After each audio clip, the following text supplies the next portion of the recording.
Closely tied to suppressing the waywardness in children is the potato principle. This principle comes from our good friends and longtime ministry partners Don and Karen Kurtz. They use this particular teaching analogy in their talks, and it's certainly most appropriate for this visit. Here's how the potato principle got its name. While out to dinner one evening, Don ordered a baked potato as a side dish. When it was served to him, Karen noticed that the end of the potato had a small bad spot and suggested that Don ask that it be taken back. But Don looked at the potato and said, well, 98% of it's fine. I could work around the bad spot.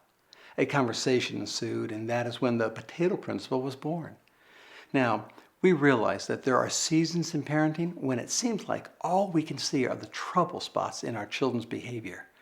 But the potato principle speaks of the mom and dad who is fixating on the bad at the expense of the good.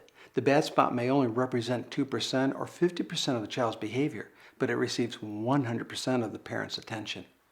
Now, for clarification, please note the difference between point 2, suppressing the waywardness in children, and what we're talking about here in point 3. With principle 2, the parent tends to focus on wrong behavior but fails to communicate what good behavior looks like, so their children only learn what not to do. Principle 3 warns that as a parent, you cannot measure your child's goodness by the absence of bad, because the message your child is hearing is much different than what you're trying to communicate. Like a potato with a bad spot, they hear, if I'm not perfect, I'm not acceptable.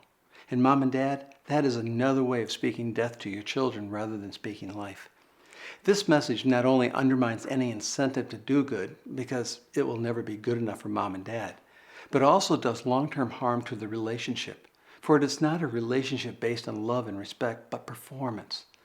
Some of you know exactly what I'm talking about because you had a mom or dad who for some reason could always find something you could have improved on or could have done better. Your excellence was not excellent enough. And as you probably have learned, this is very frustrating to a child.